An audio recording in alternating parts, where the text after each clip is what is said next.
একটা কথা ভাবছি আর মাঝে মাঝে একটু হাসি পাচ্ছে।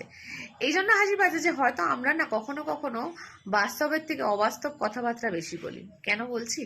বলছি এই জন্য, আপনারা সকলেই জানেন যে নিটের প্রশ্নপত্র ফাঁস হয়েছে এবং সেই নিটের প্রশ্নপত্র ফাঁস নিয়ে অলরেডি আন্দোলন মানুষ করছে, ঠিক আছে? কিন্তু সেই আন্দোলনরত মানুষরা কি চেয়েছে? চেয়েছে শিক্ষামন্ত্রীর পদত্যাগ। আর এখানেই আমার হাসি পাচ্ছে।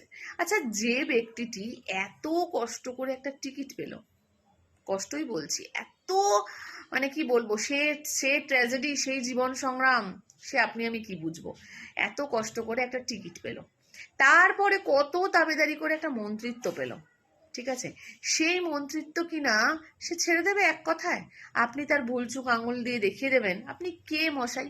আপনারা কে যে আপনারা তার ভুলচুক দেখিয়ে দেবেন আর সে পদত্যাগ করবে? এত যদি প্রেস্টিজ জ্ঞান থাকতো না, তাহলে এত বড় বড় স্ক্যাম দেশে হতো না। আচ্ছা, আপনারা কেন বুঝতে পারছেন না? বড় বড় পদ তো, স্ক্যামটাও তো বড় বড় হবে। সেই জন্যই লক্ষ লক্ষ ছেলে মেয়ের জীবন নিয়ে কোশ্চেন মার্ক, ঠিক আছে? তাহলে পদত্যাগ আমাদের দেশে শিক্ষামন্ত্রী কিন্তু করবে না। পদত্যাগ ছেড়ে দিন, এই বিষয়ে একটা একটা সিঙ্গেল ওয়ার্ড আমাদের দেশের প্রধানমন্ত্রী, আমাদের দেশের আরো বড় বড় মন্ত্রী, যারা কিনা অহরহ অহরহ কোথায় যাচ্ছেন, কি খাচ্ছেন, কোথায় পুজো দিচ্ছেন, মানে এখন রাস্তায় কতটা গেছেন, তারপরে কোথায় পুজো, লাইভ বিভিন্ন নিউজ চ্যানেলগুলো দেখাচ্ছে। একটা শব্দ তারা এই পারপাসে বলেছে? কোথাও পেয়েছেন? পাননি তো। আর আপনি পদত্যাগের আশা করছেন, মানে ভাবা যায়? ভাবাই যায় না। আরো একটা কথা, আমাদের দেশে নেতা মন্ত্রীরা কোনো অপরাধ করে কখনোই পদত্যাগ করবে না, সেটাও কিন্তু একটা গুরুতর ভাবনা। কারণ পদত্যাগ যদি করে, তাহলে শুধু শিক্ষামন্ত্রী কেন, স্বাস্থ্যের বেহাল দশা, তাহলে স্বাস্থ্যমন্ত্রীকে পদত্যাগ করতে হয়। রেলের বেহাল দশা, তাহলে রেলমন্ত্রীকে পদত্যাগ করতে হয়। আপনার মণিপুরের খারাপ অবস্থা, তাহলে মণিপুরের দায়িত্বে যে সেই মন্ত্রীকে পদত্যাগ করতে হয়, ঠিক আছে? পেট্রোল ডিজেলের দাম বাড়ছে, তাহলে সেই মন্ত্রী যে কিনা তার দায়িত্বে, তাকে পদত্যাগ করতে হয়। প্রবল জিনিসের দাম বাড়ছে, সমস্ত জিনিসের দাম বাড়ছে, তাহলে সেই মন্ত্রী অর্থাৎ আমাদের অর্থমন্ত্রীকেও পদত্যাগ করতে হয়। এরকম যদি পদত্যাগ করা সবাই শুরু করে, কিংবা আপনারা যদি প্রত্যেক জনের এই স্ক্যামগুলো চোখে আঙুল দিয়ে দেখাতে শুরু করেন আর তাদের থেকে পদত্যাগ চান, আর তারা ধরুন পদত্যাগ করে ফেলে, তাহলে দেশটা কি করে চলবে? কি করে চালাবেন আমাদের মাননীয় প্রধানমন্ত্রী আমাদের দেশটাকে?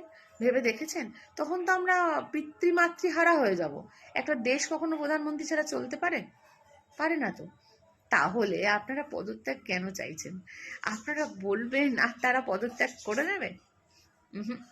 আন্দোলনের ভাষা খানিকটা আরো অন্য হওয়া প্রয়োজন, ভাবতে হবে। যেখানে সিস্টেমেই গন্ডগোল, সেখানে শুধু স্বাস্থ্য, শুধু শিক্ষা, শুধু রেল, সেখানে আপনি হাজারো চোখে আঙুল দিয়ে দেখালেও সেই মন্ত্রীগণ পদত্যাগ করবে না। সমস্যা তো সিস্টেমে, স্ক্যাম তো পুরো সিস্টেমে। একটা দেহে কোনো অংশে যদি ক্যান্সার হয় না, যদি ডাক্তার এটা করতে পারেন যে শরীরের কোনো অংশে ক্যান্সার হয়েছে, তা ধীরে ধীরে পুরো শরীরে ছড়িয়ে পড়ে এবং তারপরে সেই পেশেন্টটিকে বলা হয় ক্যান্সার পেশেন্ট। দেশের ক্ষেত্রেও ব্যাপারটা তাই। দুর্নীতি না একটা জায়গা থেকে শুরু হয় এবং সেই দুর্নীতি দেখে আরো 10টা লোক দুর্নীতি করতে শেখে। শিখতে শিখতে শিখতে শিখতে শিখতে শিখতে কি হয়, পুরো দেশের সিস্টেমটাই দুর্নীতির দিকেই চলে। সেই দুর্নীতি থেকে পেছন দিকে যারা চলে যাবে কিংবা দুর্নীতি থেকে নিজেকে বাইরে আনতে চাইবে, তাদের জীবনে সমস্যাই সমস্যা। হয়তো কখনো কখনো তারা দেশদ্রোহী নামও পেয়ে যেতে পারে।